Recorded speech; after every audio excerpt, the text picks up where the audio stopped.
Hello friends, हम phenol की chemical reaction पढ़ रहे हैं। आज हम पढ़ेंगे राइमर टेमान रिएक्शन। ये रिएक्शन इंपॉर्टेंट है क्योंकि नेमिंग रिएक्शन है और इस रिएक्शन का मैकेनिज्म एनसीईआरटी में नहीं दिया गया है। वो मैकेनिज्म भी मैं आपको बताऊंगा ये रिएक्शन किस तरीके से होती है। On treating phenol with chloroform in the presence of sodium hydroxide a CHO group is introduced at ortho position of benzene ring. तो राइमर टेमान रिएक्शन में क्या किया जाता है, फिनोल को क्लोरोफॉर्म के साथ ट्रीट किया जाता है सोडियम हाइड्रोक्साइड की प्रेजेंस में, यानी NaOH की प्रेजेंस में। जिससे क्या होता है, बेंजीन रिंग का जो ऑर्थो पोजिशन है उसमें CHO ग्रुप यानी एल्डिहाइड का ग्रुप है, तो एल्डिहाइड का फंक्शनल ग्रुप है, तो CHO ग्रुप ऑर्थो पोजिशन पर जाकर जुड़ जाता है। यह रिएक्शन कहलाती है Reimer Tiemann reaction. The intermediate substituted benzyl chloride is hydrolyzed in the presence of alkali to produce salicylaldehyde। और इस रिएक्शन में एक इंटरमीडिएट बनता है सब्सटीट्यूटेड बेंजल क्लोराइड। इसको एल्कलाई की प्रेजेंस में, NaOH की प्रेजेंस में इसको हाइड्रोलाइज किया जाता है जिससे सैलिसाइलडिहाइड बनता है। ये देख सकते हैं आप, सैलिसाइलएल्डिहाइड, ये इसका मेन प्रोडक्ट है, ये आपको याद रखना है। कभी कभी क्वेश्चन में डायरेक्ट दे दिया जाता है, फिनोल दे दिया जाएगा, ऊपर लिखा जाएगा CHCl3 एक्वस NaOH, फिर नीचे NaOH लिखा होगा, फिर नीचे H पॉजिटिव लिखा होगा। तो आपको समझ जाना है कि तीनों स्टेप एक ही जो ये 3 स्टेप हो रहे हैं वो क्वेश्चन में एक ही स्टेप में, ये यहाँ पर पहला पॉइंट डालकर, दूसरा यहाँ पर, तीसरा H पॉजिटिव यहाँ पर। तो इसका मतलब ये क्या है, राइमर टेमान रिएक्शन है, तो आपको ये प्रोडक्ट बना देना है।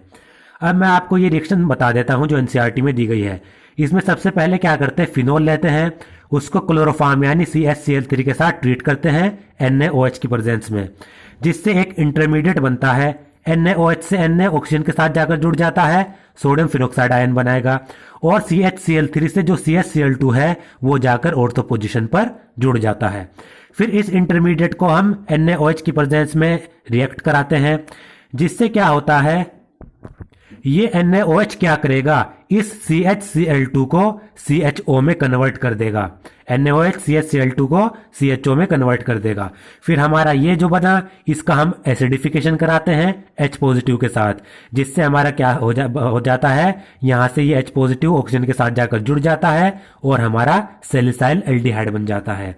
तो ये हमारी रिएक्शन हुई। अब ये रिएक्शन कैसे हुई, इसका मैकेनिज्म मैं आपको बता देता हूँ। तो इस रिएक्शन में सबसे पहले हम देखते हैं CHCl3 का क्या होता है, क्योंकि फिनोल की रिएक्शन क्लोरोफॉर्म के साथ कराते हैं।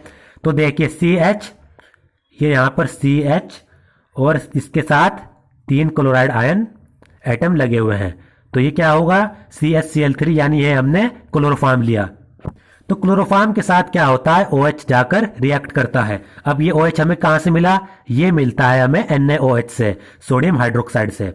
तो इसमें होता क्या है, जो ये OH है, अब आपको पता है क्लोरीन की इलेक्ट्रोनेगेटिविटी काफी अच्छी होती है, तो ये इलेक्ट्रॉन को अपनी तरफ खींचने की कोशिश करता है, यानी इलेक्ट्रॉन को अपनी तरफ खींचता है।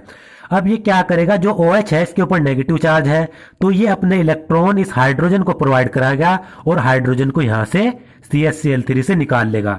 OH ने क्या किया, अपने इलेक्ट्रॉन हाइड्रोजन को प्रोवाइड कराए, डोनेट किए, जिससे ये जो इलेक्ट्रॉन है ये कार्बन के ऊपर चले जाते हैं और हाइड्रोजन यहाँ पर H2O के रूप में, ये OH और ये H, ये H2O के रूप में बाहर निकल जाता है।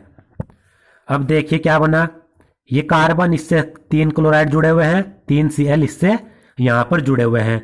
ये जो बॉन्डेड इलेक्ट्रॉन है ये कार्बन की तरफ गए, तो कार्बन के ऊपर नेगेटिव चार्ज आ गया। अब देखिए कार्बन के 1 इलेक्ट्रॉन, 2 इलेक्ट्रॉन, 3 इलेक्ट्रॉन, चौथा ये अपना कार्बन का इलेक्ट्रॉन, पांचवा जो मैंने इलेक्ट्रॉन दिखाया ये है नेगेटिव चार्ज की वजह से, क्योंकि यहां से 1 इलेक्ट्रॉन कार्बन के ऊपर चला गया, तो ये पांचवा इलेक्ट्रॉन मैं नेगेटिव चार्ज की उससे दिखा रहा हूं।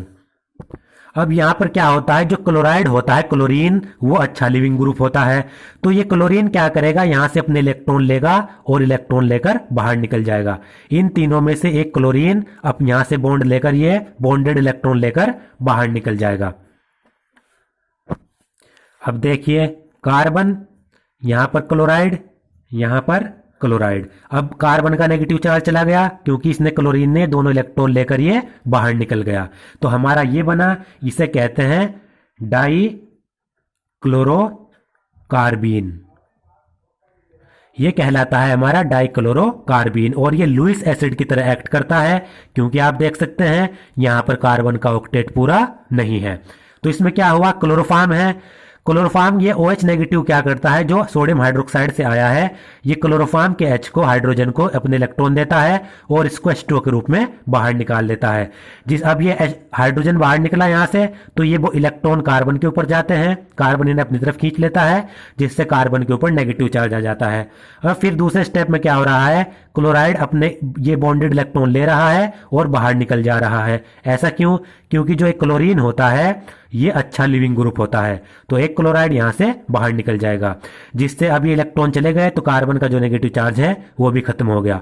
तो कार्बन ने यहाँ 2 बॉन्ड बना रखे हैं, 2 इलेक्ट्रॉन उसके पास हैं, तो कार्बन के पास ऑक्टेट की कमी है, कार्बन का ऑक्टेट पूरा नहीं है, तो ये लुईस एसिड की तरह एक्ट करता है और हमारा डाइक्लोरोकार्बीन बन जाता है। अब बात आती है असली रिएक्शन की। यहां पर एक्शन में आएगा अब फिनोल। तो ये हमने फिनोल बनाया, यहां पर ऑक्सीजन और यहां पर हाइड्रोजन। तो यहां पर वो होगा, फिनोल की रिएक्शन हम NaOH की प्रेजेंस में कराते हैं। NaOH सोडियम हाइड्रोक्साइड, आपको पता है सोडियम हाइड्रोक्साइड OH आयन देगा, तो ये OH आयन फिर वही करेंगे जैसे हमने कोल्बे रिएक्शन में पढ़ा था।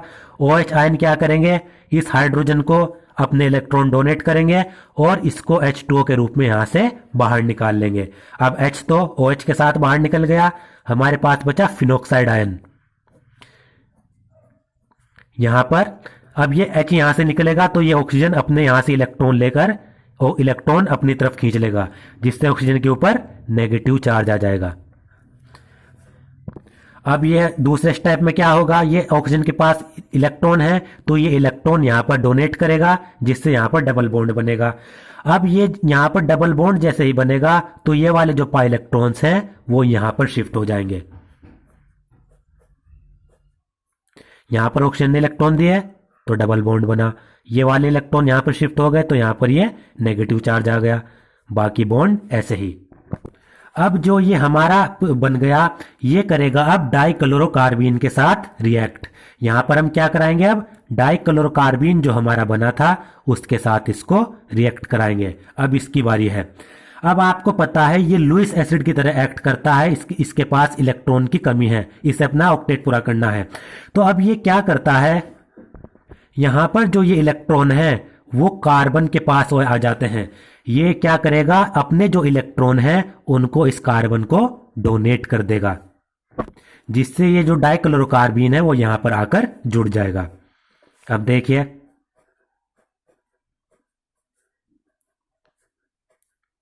यहां पर क्या हुआ, जो कार्बन है वो यहां पर आकर डाइक्लोरोकार्बीन यहां पर आकर जुड़ गया, क्योंकि इसने इलेक्ट्रॉन अपने कार्बन को डोनेट कर दिए, तो अब यहां जुड़ गया।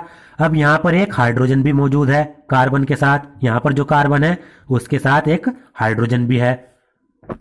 तो अब यहां पर होगा क्या, ये जो हाइड्रोजन है ये इस बेंजीन रिंग की जो एरोमेटिसिटी है, यानी यहां पर 3 जगह पर अल्टरनेट जगह पर पाई बॉन्ड बनाने के लिए हाइड्रोजन क्या करेगा, अपने जो इलेक्ट्रॉन है वो यहां पर दे देगा, जिससे यहां पर डबल बॉन्ड बन जाए और बेंजीन रिंग की जो एरोमेटिसिटी है वो फिर से आ जाए।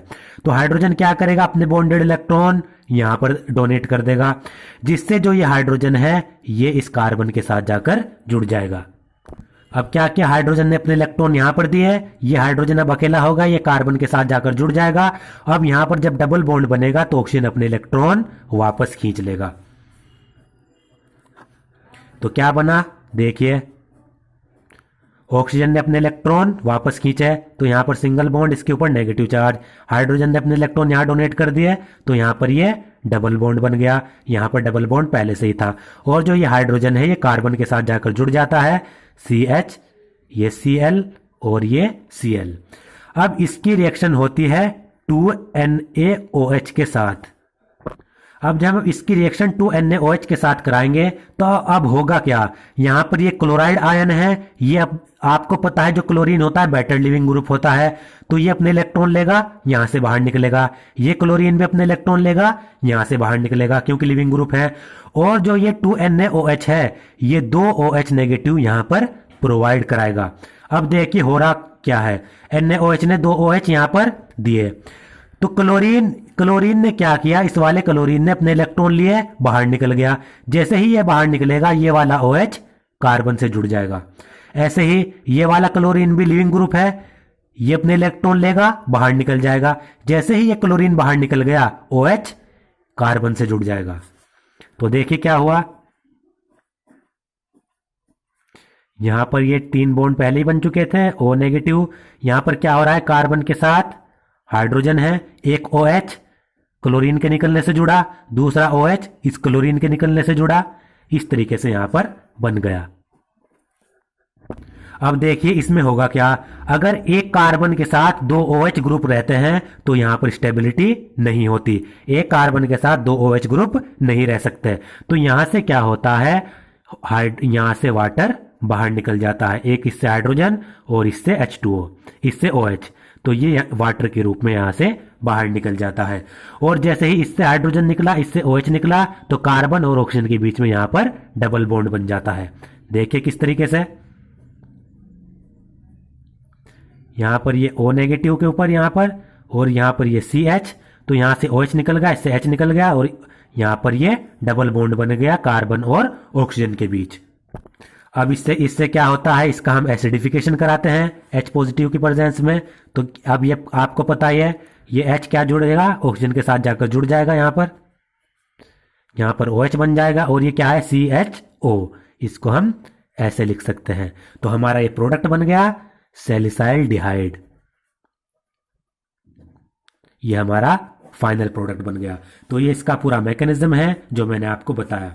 ये मैं आपको बता चुका हूं डाइक्लोरोकार्बन कैसे बना। अब यहां से बता देता हूं एक बार। फिनोल है, NaOH के साथ रिएक्ट कराते हैं, NaOH OH देता है, तो ये OH क्या करेगा, अपने इलेक्ट्रॉन हाइड्रोजन को देगा, उसको H2O के रूप में बाहर निकाल लेगा, जिससे हमारा फिनोक्साइड आयन बनेगा। ये हाइड्रोजन यहां से निकलेगा, ये इलेक्ट्रॉन यहां पर शिफ्ट हो जाएंगे ऑक्सीजन के ऊपर। ऑक्सीजन के ऊपर नेगेटिव चार्ज आ गया।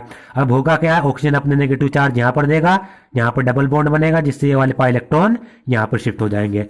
पाई इलेक्ट्रॉन यहां पर शिफ्ट हो गए, यहां पर डबल बॉन्ड बन गया।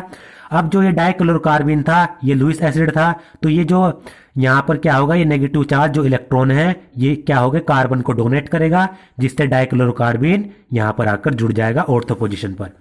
अब ये डाइक्लोरोकार्बन यहां पर जुड़ गया। यहां पर अब हाइड्रोजन है, यहां पर जो हाइड्रोजन है इस कार्बन से जो अटैच है, वो क्या करेगा, यहां पर डबल बॉन्ड बनाने के लिए अपने इलेक्ट्रॉन डोनेट कर देगा। अब ये खाली हो गया, यहां पर डबल बॉन्ड बना, ये खाली, तो ये हाइड्रोजन इस कार्बन से जाकर जुड़ जाता है, यहां पर डबल बॉन्ड बन जाता है, और ऑक्सीजन अपने इलेक्ट्रॉन वापस से खींच लेता है। तो यहां पर क्या हुआ, ऑक्सीजन ने इलेक्ट्रॉन अपने वापस से खींच ले, तो O नेगेटिव, ये हाइड्रोजन इस कार्बन के साथ जाकर जुड़ गया, यहां पर डबल बॉन्ड बन गया। अब होगा क्या, इसकी रिएक्शन कराते हैं हम 2NaOH के साथ। अब क्या होता है, जो क्लोरीन है, ये भी क्लोरीन है, ये अच्छे लिविंग ग्रुप होते हैं। तो इस कार्बन से एक क्लोरीन बाहर निकलेगा अपने इलेक्ट्रॉन लेकर, तो NaOH एक OH प्रोवाइड कराएगा, कार्बन से जुड़ जाएगा। ये क्लोरीन क्या करेगा, अपने इलेक्ट्रॉन तोड़कर बॉन्डेड इलेक्ट्रॉन लेकर यहां से बाहर निकलेगा, लिविंग ग्रुप है, तो OH NaOH एक OH प्रोवाइड कराएगा, OH कार्बन से जुड़ जाएगा। तो इस कार्बन से 2 क्लोरीन निकलेंगे तो 2 OH जुड़ जाएंगे। OH कहां से आ रहे हैं, NaOH से, यहां पर जुड़ गए कार्बन से 2 OH। अब आपको पता है कार्बन से 2 OH जुड़े नहीं रह सकते एक कार्बन से, तो यहां से वाटर बाहर निकल जाता है। वाटर यहां से बाहर निकला, तो यहां पर कार्बन और ऑक्सीजन के बीच डबल बॉन्ड बन जाता है। तो ये कार्बन और ऑक्सीजन के बीच डबल बॉन्ड बन गया। अब यहां पर तो CHO आ गया, और तो पोजीशन पर हमें CHO लगाना था, तो अब हम इसका एसिडिफिकेशन करते हैं। एसिडिफिकेशन करने पर यह हाइड्रोजन ऑक्सीजन के साथ जाकर जुड़ जाता है, हमारा सैलिसाइल्डिहाइड बन जाता है। अब ये CHO ग्रुप ऑर्थो पोजीशन पर ही क्यों लगा, पैरा पोजीशन पर क्यों नहीं लगा?